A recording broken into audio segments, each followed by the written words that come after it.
अस्सलामुअलैकुम वरहमतुल्लाहि वबरकातुहू। प्यारे साथियों, ये किस्सा है हिकमत व सब्र का। एक बादशाह महल की छत पर टहलने चला गया। टहलते टहलते उसकी नज़र महल के नज़दीक घर की छत पर पड़ी, जिस पर एक बहुत खूबसूरत औरत कपड़े सुखा रही थी। बादशाह ने अपनी एक बांदी को बुलाकर पूछा, किसकी बीवी है ये? बांदी ने कहा, बादशाह सलामत, ये आपके ग़ुलाम फ़ैरोज़ की बीवी है। बादशाह नीचे उतरा। बादशाह पर उस औरत के हुस्न जमाल का सहर सा छा गया था। उसने फ़ैरोज़ को बुलाया। फ़ैरोज़ हाजिर हुआ तो बादशाह ने कहा, फ़ैरोज़, हमारा एक काम है। हमारा ये हथ फ़लाँ मुल्क के बादशाह को दे आओ और मुझे इसका जवाब भी इनसे ले आना।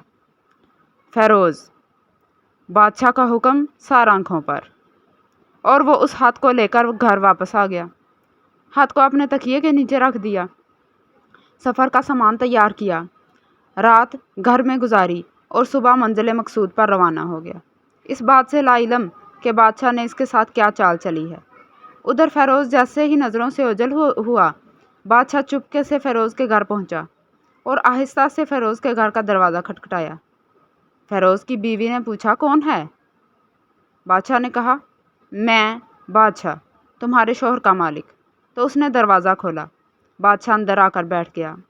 फ़ैरोज़ की बीवी ने हैरान होकर कहा, आज बादशाह सलामत यहाँ हमारे गरीब खाने में कैसे? बादशाह ने कहा, मैं यहाँ मेहमान बनकर आया हूँ। फ़ैरोज़ की बीवी बादशाह का मतलब समझ गई। कहा, मैं अल्लाह की पनाह चाहती हूँ आपके इस तरह आने से, जिसमें मुझे कोई खैर नज़र नहीं आ रहा। बादशाह ने गुस्से में कहा, ऐ लड़की, क्या कह रही हो तुम? शायद तुमने मुझे पहचाना नहीं। मैं बादशाह हूँ, तुम्हारे शोहर का मालिक। फ़ैरोज़ की बीवी ने कहा, बादशाह सलामत, मैं जानती हूँ कि आप ही बादशाह हैं, लेकिन बुज़ुर्ग कह गए हैं कि शेर को अगरचे जितनी भी तेज़ भूख लगी हो, लेकिन वो मुर्दार तो नहीं खाना शुरू कर देता। और कहा, बादशाह सलामत, तुम इस कटोरे में पानी पीने आ गए हो जिसमें तुम्हारे कुत्ते ने पानी पिया है। बादशाह को उस औरत की बातों से बड़ी शर्म महसूस हुई और उसको छोड़कर वापस चला गया, लेकिन अपनी चप्पल वहीं पर भूल गया। इसमें बादशाह की कोई गलती नहीं थी। ये सब तो बादशाह की तरफ से हुआ। अब फ़ैरोज़ को आधे रास्ते में याद आया कि जो हाथ बादशाह ने उसे दिया था वो तो घर पर ही छोड़ आया है। उसने घोड़े को तेज़ी से वापस मोड़ा और अपने घर की तरफ लिपका।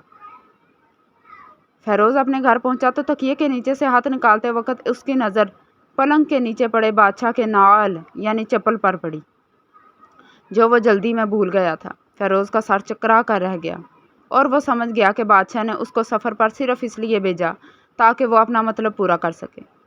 फ़ैरोज़ किसी को कुछ बताए बगैर चुपचाप घर से निकला। हाथ लेकर वो चल पड़ा और काम ख़त्म करने के बाद बादशाह के पास वापस आया तो बादशाह ने इनाम के तौर पर इसे 100 दिनार दिए।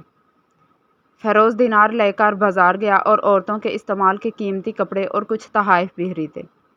घर पहुंचकर बीवी को सलाम किया और कहा, चलो तुम्हारे मैके चलते हैं। बीवी ने पूछा, ये क्या है? कहा, बादशाह ने इनाम दिया है और मैं चाहता हूँ कि ये पहनकर अपने घर वालों को भी दिखाओ। बीवी, जैसे आप चाहें। बीवी तैयार हुई और अपने वालिदैन के घर अपने शोहर के साथ रवाना हुई। दामाद और बेटी इनके लिए लाए गए तोहफे को देखकर बहुत खुश हुए। फ़ैरोज़ बीवी को छोड़कर वापस आ गया और 1 महीना गुजरने के बावजूद ना बीवी का पूछा और ना उसको वापस बुलाया। फिर कुछ दिन बाद उसके साले उससे मिलने आए और उससे पूछा, फ़ैरोज़, आप हमें हमारी बहन से गुस्से और नाराज़गी की वजह बता दें, या फिर हम आपको काजी के सामने पेश करेंगे।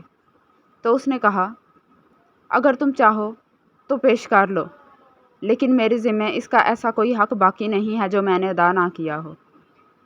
वो लोग अपना केस काजी के पास ले गए तो काजी ने फ़ैरोज़ को बुलाया। काजी इस वक्त बादशाह के पास बैठा हुआ था। लड़की के भाइयों ने कहा, बादशाह सलामत और काजी अलसना, अल्लाह ताला आपको कायम व दायम रखें।